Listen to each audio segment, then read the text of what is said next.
Olá, sejam bem-vindos. Hoje o tema é ESG, Estratégias Sustentáveis que Geram Valor. Convidamos o Ricardo Judice, um nome de peso que tem muita propriedade de forma teórica e prática, que transforma a realidade das empresas com melhores práticas. Ricardo, é um prazer te receber aqui na Ação Consultoria. Quero aproveitar esse momento e gerar um espaço para que você se apresente e fale um pouco mais como que acontece essa aliança sua com a Ação Consultoria desenvolvendo práticas sustentáveis. Olá, Ricardo, meu xará, feliz, grato e honrado em estar com vocês, em participar desse time da Ação com muita alegria. Falar sobre ESG é um prazer, é uma satisfação, é uma paixão acima de tudo. E falar de ESG enquanto negócio, muito mais. Eu me apresento rapidamente, eu sou economista, historiador de formação, com especialização em sustentabilidade aplicada aos negócios e agora fazendo parte do grupo, do time da equipe Ação Consultoria. Ricardo, o que exatamente é ESG? Bom, essa é uma pergunta que todo mundo faz, Ricardo, todo mundo. E é importante a gente começar do começo. Eu vou voltar um pouquinho no tempo, lá nos anos 70, nos anos 80 do século passado, para dizer para vocês que o conceito na época era de sustentabilidade. Então era muito comum a gente aplicar o tripé ambiental, social e econômico para as empresas sustentáveis. O que significa isso? Que as empresas começaram a perceber, naquela época, nós estamos falando então de 40, 50 anos atrás, que os negócios, eles poderiam gerar sim resultados econômico-financeiros, mas poderiam ser atrelados a causas ambientais e sociais.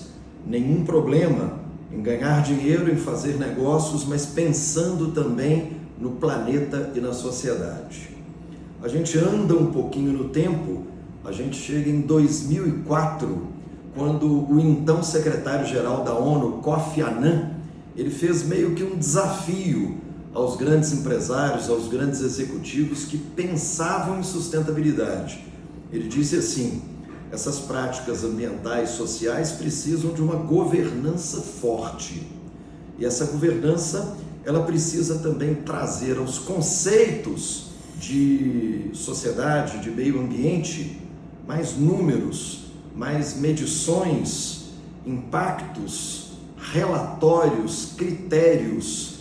E aí a expressão ESG nasceu. Lembrando que é uma expressão que vem do inglês, Environmental, Social and Governance, passando para o português, o ambiental, social e a governança, que é meio que uma atualização do termo sustentabilidade. Então é como se fosse assim: eu vou trabalhar o ESG agora, dentro desse século XXI, como uma sustentabilidade que precisa de ter mais critérios, mais medições, mais relatórios. E como que a adoção de práticas ESG se conecta com reputação, governança e até resultado financeiro dentro das empresas?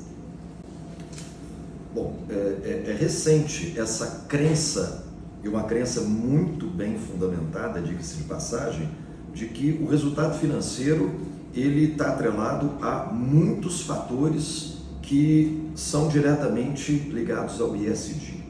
Hoje a gente diz muito assim que uma organização voltada para o ESG é uma organização comprometida com impactos, e aí a gente fala de impactos positivos, seja para a sociedade, seja para o meio ambiente, seja para todos os seus públicos, não importa aí. É uma organização que se compromete com imagem. Então, quando a gente fala de imagem, não é só a imagem midiática, mas a reputação antes de tudo. É uma organização que pensa em deixar um legado para as gerações que virão, e tudo isso se reflete necessariamente em resultados financeiros. Então, quando a gente pensa em ESG, o que você fala de reputação, de governança, de resultados financeiros, é uma via de mão única. E hoje, que bom que as empresas entendem que dá para fazer o bem, e dá para fazer o bem atrelado a negócios, pensando em resultados financeiros também. Não é vergonha isso, porque até pouco tempo também as organizações tinham um certo constrangimento, que é natural, né? De admitir que faziam bem e de externar isso, dizendo, pô, eu quero fazer uma coisa, mas não quero passar para o meu público que eu estou fazendo isso pensando na minha reputação. Gente, não há problema. O problema é não fazer o bem. Quem dera que todos pudessem fazer o bem. Se todos puderem fazer, externar, divulgar, é uma corrente do bem que se prolonga, que cresce, mas gerando resultados financeiros. Essa interseção é que ela é fundamental. Ela não pode ser desfeita. Ricardo, e por que esse tema explodiu nos últimos anos? O que mudou na percepção das empresas e da sociedade? Bom, essa explosão ela é facilmente constatável. Eu diria para vocês, para todos, que o ESG hoje é algo não apenas extremamente importante, como algo irreversível no mundo dos negócios. E algo que vem sendo construído desde o final do século passado, mas principalmente ao longo desse século, e mais ainda nesses últimos tempos, porque as organizações, de uma maneira geral, têm tomado cada vez mais consciência do seu papel. Isso é, ao mesmo tempo, um movimento de dentro para fora, mas um movimento também de fora para dentro. Nós, clientes, nós, consumidores, estamos ficando mais exigentes. Então, a gente começa a perceber que não dá para a gente compactuar com certas questões que antigamente eram meio que deixadas de lado.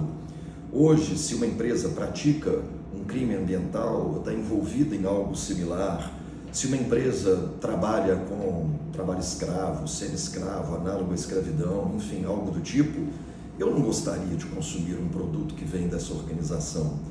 E esse é um movimento que vem atingindo o mundo e todas as gerações. E hoje a gente tem uma crescente das questões ESG. Os números do ESG, eles ilustram muito bem quando a gente fala que é algo não só crescente, mas irreversível.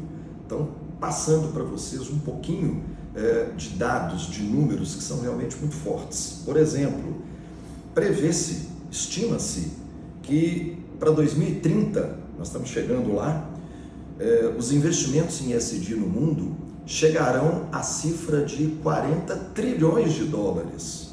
Quando a gente fala de 40 trilhões de dólares, nós estamos falando da soma de vários PIBs aí, de várias grandes nações do mundo. Nessa época, 2030 aproximadamente, os estudos indicam que a cada 4 dólares investidos no mundo, será investido em ESG. Nós estamos falando de 25% do volume de investimentos do mundo inteiro. Então são cifras absurdas. O Brasil, ele não fica de fora. Se você pegar dados aí de 2024, por exemplo, dados bem recentes, fundos sustentáveis hoje no Brasil captaram 10 vezes mais que no ano anterior, 2023. Então é algo que realmente chegou para ficar e de uma forma, como eu disse, altamente impactante. As pessoas têm percebido a importância disso e isso passa para o cenário dos negócios. Hoje ninguém pode ficar para trás. Muita gente acredita que ESG é só para grandes corporações. Se aplica também para pequenas e médias empresas?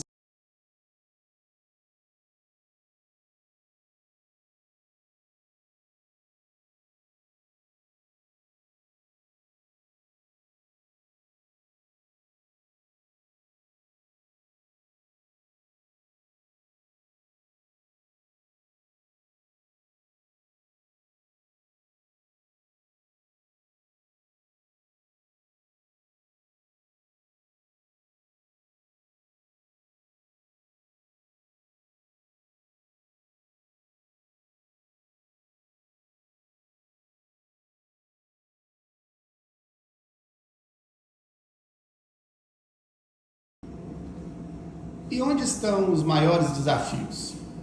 Que costuma travar ou atrasar a adoção efetiva do ISD nas empresas? Bom, a gente lida com uma barreira cultural e isso é importante dizer, mas é natural que as pessoas tenham essa resistência ao ISD. Primeiro, pelo desconhecimento e às vezes o desconhecimento até dos conceitos básicos. É um conceito relativamente novo, chegando agora para o mundo dos negócios e é natural que seja assim. Então existe a questão do desconhecimento. Existe a questão também, claro, de que você, para adotar o ISD, você precisa gastar muito, envolver gente demais. E não é necessariamente algo que se relaciona com investimentos financeiros grandes para você ter resultados grandes. Não necessariamente essa relação é direta. Nós podemos fazer pequenos investimentos, pequenas ações e ter excelentes resultados, excelentes ganhos. Mas as pessoas ainda não conhecem essa magia dentro do negócio do ISD. E existe, claro, todo um processo que é natural, normal, eu insisto, de sensibilização. As pessoas aos poucos estão comprando essa ideia, estão percebendo que os concorrentes estão fazendo, que os clientes estão se tornando mais exigentes, que patrocinadores e investidores estão cobrando. Então, epa, eu preciso caminhar. Mas como é que eu faço? Eu vou deixar isso para um outro momento, quem sabe? Então, essas questões que são, repito, uma barreira cultural, elas são normais dentro do mundo do negócio quando chega algo novo. Mas é algo que a gente insiste, é facilmente transponível, é uma barreira facilmente transponível. Dá para a gente aprender, dá para a gente conhecer, dá para a gente se sensibilizar com rapidez e colocar no nosso negócio, seja ele qual for, e às vezes até com um baixo investimento. Ricardo, você tem assim um exemplo prático, sem citar nomes, de empresa que teve resultados concretos após iniciar essa jornada com a ação? Bom, os exemplos são muitos e sempre lembrando que o ISD cabe em qualquer organização. Então, com certeza a gente podia falar longas e longas horas a respeito disso. Mas eu prefiro dizer que alguns setores são extremamente sensíveis à causa ISD. Exemplo, mineradoras, construtoras, por exemplo, a área de saúde. A área de saúde, que até então era absolutamente distante dessas questões, hoje está muito aberta, porque a saúde em si é fortemente ligada a fazer o bem a nós, as pessoas, tudo a ver com essas questões. O ambiente da saúde, ele está cada vez mais aberto a isso. Escolas, porque se você está falando de educação, e aí eu não falo só da educação corporativa, a educação desde os níveis mais básicos, as crianças precisam aprender todos esses conceitos. Então, as pessoas que estão na escola, elas também precisam se abrir a isso. E a escola, que era um ambiente até então muito distante dessas questões, hoje ela se sente também nessa obrigação. Times de futebol, gente, o esporte está aberto ao ISD. A gente tem a Copa do Mundo da FIFA, e eu falo das Copas mais recentes, principalmente desde a Copa de 2014 no Brasil, onde a FIFA está absolutamente aberta aos seus compromissos também com a sociedade, com o meio ambiente. Nós vamos ter em breve no Brasil, em 2027, a Copa do Mundo de Futebol Feminino. O Brasil sediará pela primeira vez uma Copa do Mundo de Futebol Feminino toda embasada em questões sustentáveis. A CBF tem abraçado essas questões quando a CBF fala do combate ao racismo, do combate à violência contra a mulher nos estádios e fora dos estádios, que são questões abraçadas pelo mundo do futebol. Essas questões perpassam o ISD. O ISD tem tudo a ver quando a gente fala de diversidade, de inclusão, tudo a ver. Então, são conceitos muito amplos que às vezes até as nossas organizações usam e nem percebem que estão usando, não é verdade? Então, todos os setores, eles estão absolutamente abertos a isso. São muitas coisas que muitas empresas fazem e estão abraçando isso de uma forma, como eu disse, assim, cada vez mais orgânica, cada vez mais incorporada à sua cultura, à sua estratégia de negócios. Então, os exemplos são inúmeros e se encaixam, de novo, em qualquer negócio. E eu gostaria de saber o seguinte: o que você enxerga como tendências em ESG para os próximos anos? Bom, esse é um caminho, como eu já disse aqui, né? Além da importância, vem também a irreversibilidade de todo esse processo. Por que nós enxergamos dessa forma? Vamos pegar alguns números primeiro, só para dar uma sustentação a essa afirmativa. Davos, esse ano, relatório recente de Davos. Hoje, 85% dos investidores consideram o fator ESG como altamente relevante no aporte de recursos em qualquer negócio. Um número muito poderoso que mostra essa tendência.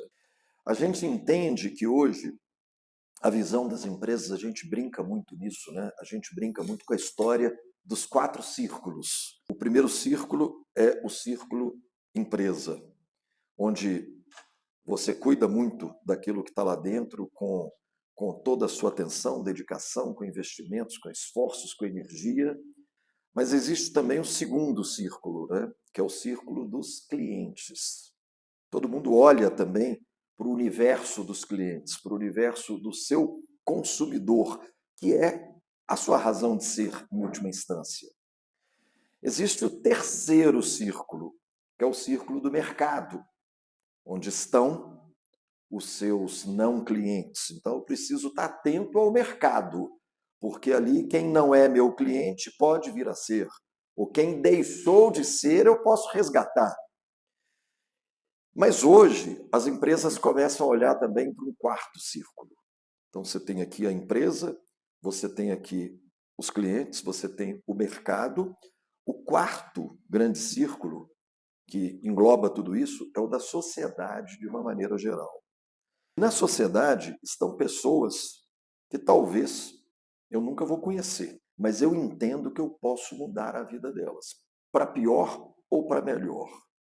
Quando a minha empresa tem um impacto negativo, digamos, para o meio ambiente, eu estou impactando com essa minha atitude lá na frente.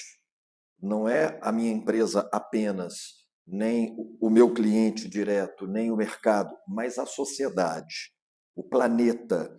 E eu entendo que eu tenho esse compromisso cada vez maior com quem talvez eu nunca vá conhecer.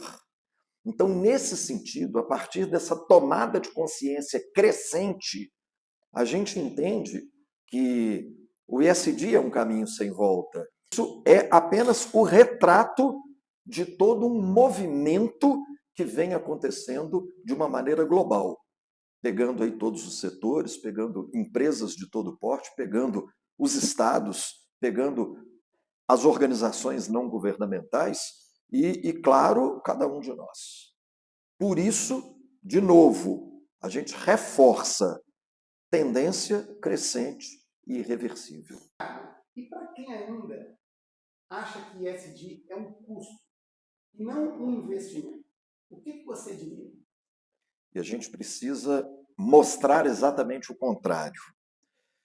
Como eu disse, os investimentos podem ser reduzidos e os resultados muito bons, muito significativos. O ESG ele não está atrelado necessariamente a um elevado investimento em se tratando de finanças, não necessariamente. É importante as pessoas entenderem que o investimento em ESG ele traz resultados inúmeros.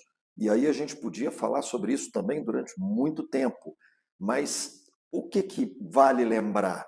Significa reduzir riscos, significa Atrair mais clientes barra consumidores significa ter acesso a mais linhas de crédito. Hoje, quantas e quantas e quantas vezes a gente escuta dos nossos clientes que ações ESG possibilitaram uma ampliação inesperada, positiva, de um crédito bancário, por exemplo. Olha que legal isso, olha que importante isso. Significa uma participação com mais sucessos em editais.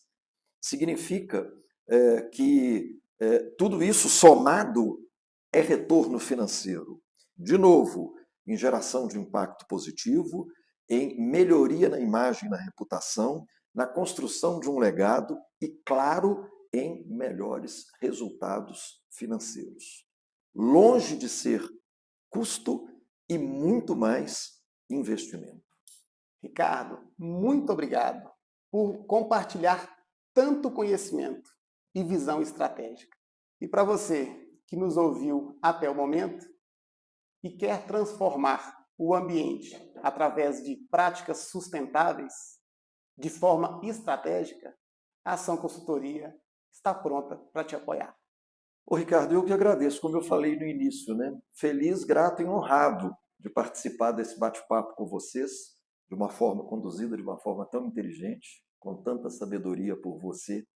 E a gente deixa esse recado final, que aqui na Ação Consultoria a gente lida com paixão, sim, a gente gosta muito do que faz, a gente é apaixonado por aquilo que a gente faz. Mas a gente entende também que quando a gente junta paixão com negócios e gestão inteligente, a gente está no caminho certo. E a gente acredita nisso e gostaria de levar a cada um de vocês um pouco de todos esses conceitos.